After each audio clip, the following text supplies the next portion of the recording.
Joining me now for a little bit of levity among all the insanity is the brilliant columnist from the Daily Telegraph and blogger extraordinaire, Tim Blair. Thank you very kindly. And joining us both is YouTuber and commentator Daisy Cousins. Great to see you both. Now, I got very excited by this Ron DeSantis ad. He's launched a fantastic new campaign video. I'm a sucker for Top Gun, so here we go. It's called Top Gov. Have a look at it, guys.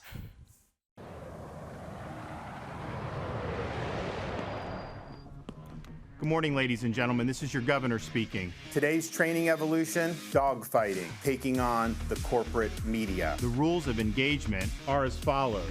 Number one, don't fire unless fired upon, but when they fire, you fire back with overwhelming force.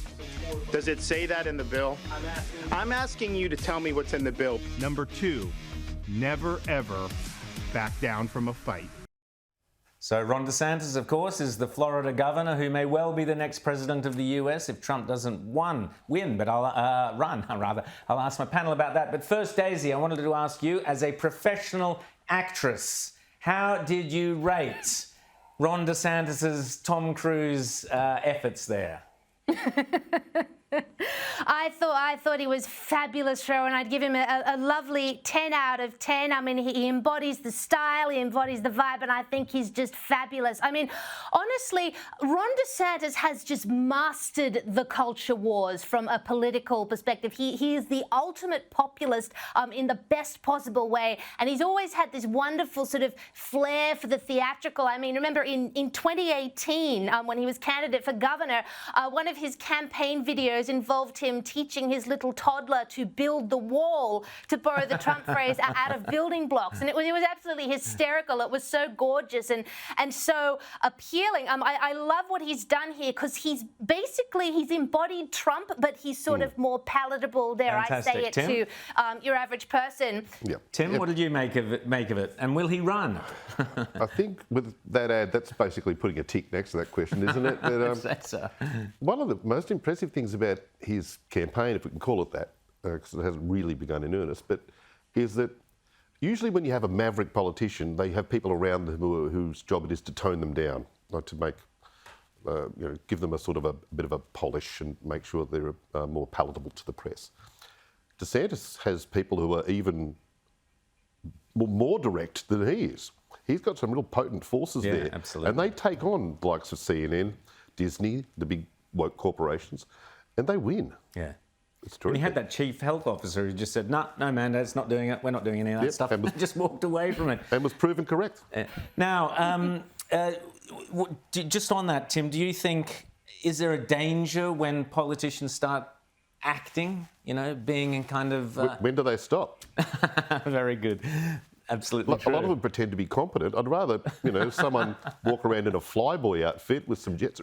He has some military background. It's not entirely a sort of a fake persona.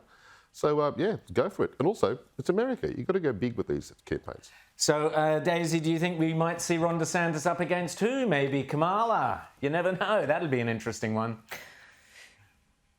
Oh, that'd be hysterical, Rowan, if he went against Kamala. I'd pay to watch that election campaign. That'd be hilarious. Look, I don't know if he'll run this time round, though. He's got a great job as governor. He's very popular. He's doing well in the polls against his Democrat contenders, and he's got a young family and a wife who is currently recovering from cancer. I mean, is it smart for him to run now from his perspective, or does he wait a few years? He's very young. He's got a lot of time. Now, I want to talk about someone dear to us all, Yasmin Abdel-Magid. Yes, it's been a while since we've talked about Yasmin.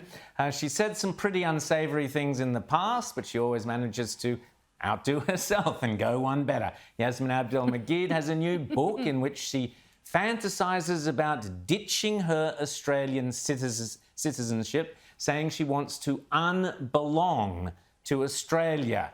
Let's not forget she was the Young Queenslander of the Year. We taxpayers paid for her to travel the world to promote her book. She has, since she's been in London, also managed to upset plenty of people by not only slagging off Australia, but slagging off the Union Jack. So all round, pretty solid effort there from Yasmin. What do you make, Tim, of this latest, she wants to unbelong to Australia? Well, she fantasises about getting rid of her Australian citizenship. Well, a lot of Australians fantasise about her giving up her Australian citizenship. We'd be more than happy to witness it. But, you know, I hate you, Rowan, because you made me read some extracts from her book, which, honestly, it makes Lisa Wilkinson's effort look like a calm, rational analysis from a really considered perspective. It's the most ego-driven, crazy bunch of random phrases and new age concepts. It's physically sick-making. What were your thoughts on her latest, Daisy? I mean, Tim is right. She certainly knows how to court the publicity. Not sure that what much that she says makes much sense. She once said that Islam, for instance, was the most peaceful of religions. You can make your own mind up about that. But Daisy, what did you make of this latest bit of Yasmin stirring of the pot? Well, Rowan, what I remember her actually saying Islam was the most feminist religion. So that really was quite the killer comment.